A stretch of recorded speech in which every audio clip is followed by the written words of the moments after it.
ঐক্যবিহীন সংস্কার কিংবা সংস্কারবিহীন নির্বাচন বাংলাদেশকে এগিয়ে নিতে পারবে না।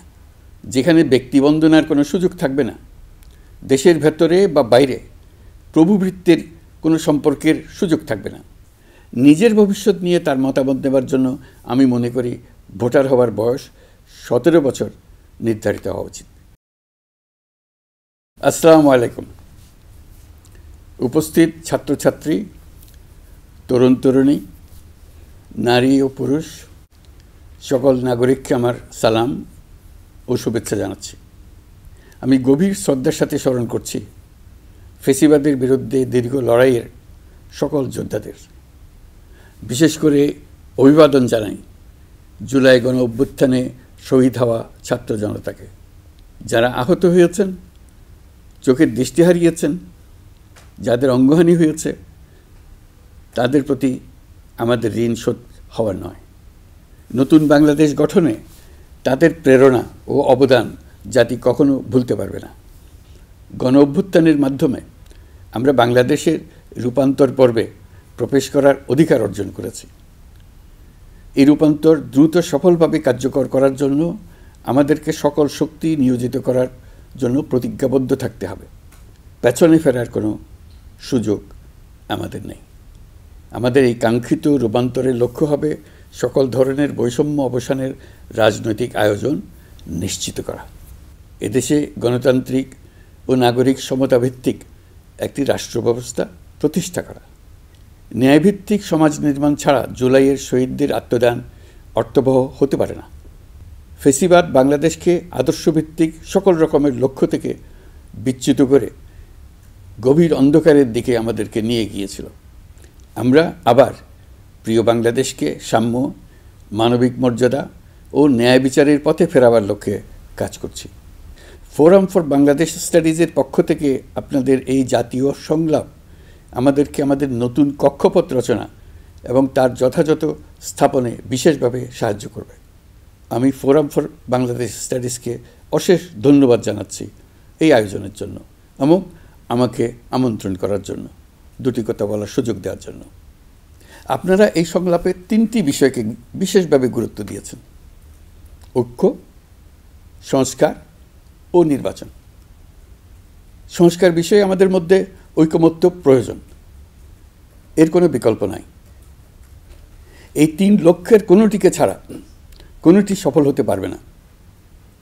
ঐক্যবিহীন সংস্কার কিংবা সংস্কারবিহীন নির্বাচন বাংলাদেশকে এগিয়ে নিতে পারবে না। পাশাপাশি আমরা ভুলতে পারি না যে আমাদের ছাত্র জনতা অটুট সাহসে শিশু হত্যাকারী ও পৈশাচিক ঘাতকদের মোকাবেলা করেছে। মানবতার বিরুদ্ধে এমন নিষ্ঠুরতাকে অবশ্যই বিচারের মুখোমুখি করতে হবে। গুম খুন থেকে জুলাই গণহত্যার বিচারের চ্যালেঞ্জের বিষয়টি আপনারা আপনাদের সংলাপের অন্তর্ভুক্ত করেছেন, এতে আমি আশ্বস্ত হয়েছি।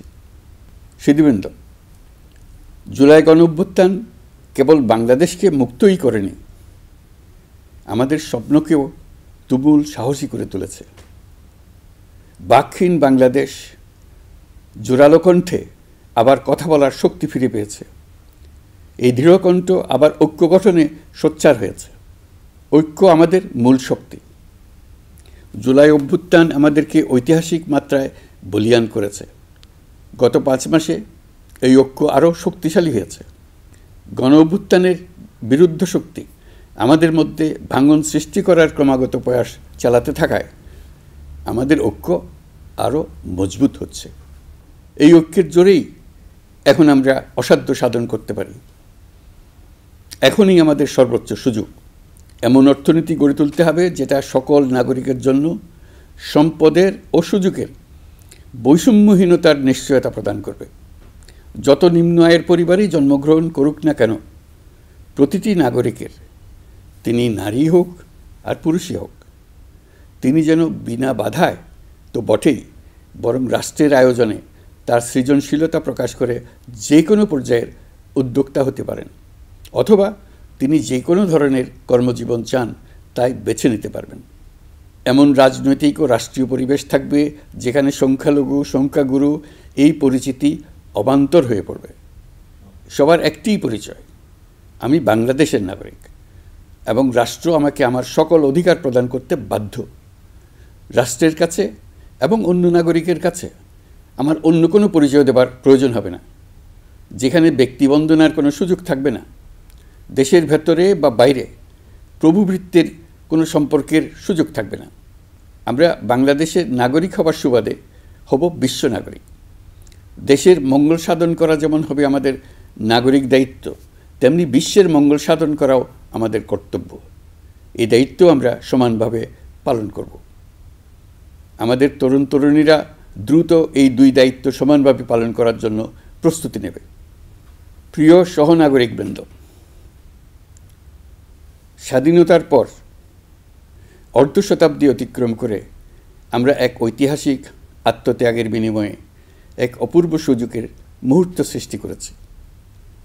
এই সুযোগ যদি আমরা গ্রহণ করতে অনিচ্ছুক হই কিংবা অপারগ হই, তাহলে বাংলাদেশের ভবিষ্যতের কোনো প্রজন্ম আমাদের ক্ষমা করবে না। আজকের সংলাপের মূল লক্ষ্য হল সবার পক্ষ থেকে সর্বোচ্চ কণ্ঠে ঘোষণা দেওয়া যে আমরা এই সুযোগ কিছুতেই হাতছাড়া হতে দেব না। আমরা একতাবদ্ধভাবে এই সুযোগের প্রতিটি মুহূর্ত সর্বোত্তম কাজে লাগাব। সংস্কারের যে মহান দায়িত্ব ঐতিহাসিক কারণে আমাদের কাছে এসে গেছে, এই দায়িত্ব আমাদের প্রত্যেককে, প্রতি নাগরিককে, রাজনৈতিক দলকে, প্রতিটি সামাজিক, অর্থনৈতিক, ব্যবসায়িক এবং ধর্মীয় জনগোষ্ঠীর প্রত্যেককে দৃঢ়তার সঙ্গে সংস্কারের মহাযজ্ঞে আনন্দের সঙ্গে ঝাঁপিয়ে পড়তে হবে। আজকে আপনাদের সংলাপে ঘোষণা দিন কে কিভাবে এই মহাগৌরবের দায়িত্ব পালন করবেন। সংস্কার ও নির্বাচনের প্রস্তুতি একই সঙ্গে চলতে থাকবে। নির্বাচনের প্রস্তুতির কাজ মূলত নির্বাচন কমিশনের। নাগরিকদের নির্বাচনের তারিখ না পাওয়া পর্যন্ত এই প্রক্রিয়ায় সময় দিতে হয় না। কিন্তু সংস্কারের কাজে সকল নাগরিককে অংশগ্রহণ করতে হবে। যারা ভোটার তারা তো অংশগ্রহণ করবেনই, তার সঙ্গে যারা ভবিষ্যতে ভোটার হবেন তারাও সর্বাত্মকভাবে সংস্কারের কাজে নিজেদেরকে নিয়োজিত করুন। সংস্কারের কাজটা নাগরিকদের জন্য সহজ করতে আমরা 15টি সংস্কার কমিশন গঠন করে দিয়েছিলাম। তাদের প্রতিবেদন আমরা জানুয়ারি মাসে পেয়ে যাব। প্রত্যেক সংস্কার কমিশনের দায়িত্ব হলো প্রধান বিকল্পগুলি চিহ্নিত করে তার মধ্যে থেকে একটি বিকল্পকে জাতির জন্য সুপারিশ করা। যার যার ক্ষেত্রে সংস্কারের মাধ্যমে ভবিষ্যৎ কীভাবে রচিত হবে তা বিভিন্ন পক্ষের মতামত নিয়ে সুপারিশমালা তৈরি করে দেওয়া, নাগরিকের পক্ষে মতামত স্থির করা সহজ করে দেওয়া। তবে কমিশনের প্রতিবেদনে সুপারিশ করলেই আপনাকে তা মেনে নিতে হবে এমন কোনো কথা নেই। এই জন্য সর্বশেষ পর্যায়ে জাতীয় ঐকমত্য গঠন কমিশন গঠন করা হয়েছে। যেমন একটা উদাহরণ দিই, কোন বয়সে একজন নাগরিক ভোটার হতে পারবেন তার জন্য নানা দেশে নানা বয়স নির্ধারণ করা আছে। নির্বাচন সংস্কার কমিশন নিশ্চয়ই এরকম একটা বয়স সুপারিশ করবে। সেই বয়স আমার পছন্দ হতেও পারে, নাও হতে পারে। ধরুন আমি তরুণদের তাড়াতাড়ি ভোটার করার পক্ষে। যে যত তরুণ, পরিবর্তনের প্রতি তার আগ্রহ তত বেশি। এই হলো আমার যুক্তি। তারুণ্য তাকে শক্তি যোগায়। তথ্য প্রযুক্তির সঙ্গে তার গভীর সখ্যতা তাকে এই শক্তি যোগায়। তরুণরা সংখ্যায়ও বেশি। দেশের ভবিষ্যৎ নিয়ে তার আগ্রহী। নিজের ভবিষ্যৎ নিয়ে তার মতামত দেওয়ার জন্য আমি মনে করি ভোটার হওয়ার বয়স 17 বছর নির্ধারিত হওয়া উচিত। নির্বাচন সংস্কার কমিশন কী সুপারিশ করবেন তা আমার জানা নেই, কিন্তু দেশের বেশিরভাগ মানুষ যদি কমিশনের সুপারিশ করা বয়স পছন্দ করে, ঐকমত্যে পৌঁছার জন্য আমি তা মেনে নেব। সবকটা কমিশন মিলে আমাদের সামনে বহু সুপারিশ তুলে ধরবে। আমরা এখন এমন পর্যায়ে পৌঁছেছি যে যাই মতামত হোক না কেন, আমরা দ্রুত একটা ঐকমত্য প্রতিষ্ঠিত করে সংস্কারের কাজগুলো করে ফেলতে চাই। নির্বাচনের পথে যেন এগিয়ে যেতে পারি, সেই ব্যবস্থা করতে চাই। আপনাদের আজকের সংলাপ জাতির সামনে সকলের কাছে গ্রহণযোগ্য এমন একটি প্রক্রিয়া তুলে ধরে আমাদের এই দায়িত্বকে সহজ এবং গতিময় করে দেবে আশা করছি। সংলাপের এই প্রক্রিয়া অব্যাহত রাখার জন্য আপনাদেরকে আহ্বান জানাচ্ছি। এই উদ্যোগের জন্য ফোরাম ফর বাংলাদেশ স্টাডিজকে অশেষ ধন্যবাদ জানিয়ে আমার বক্তব্য শেষ করছি। আসসালামু আলাইকুম। আল্লাহ হাফিজ।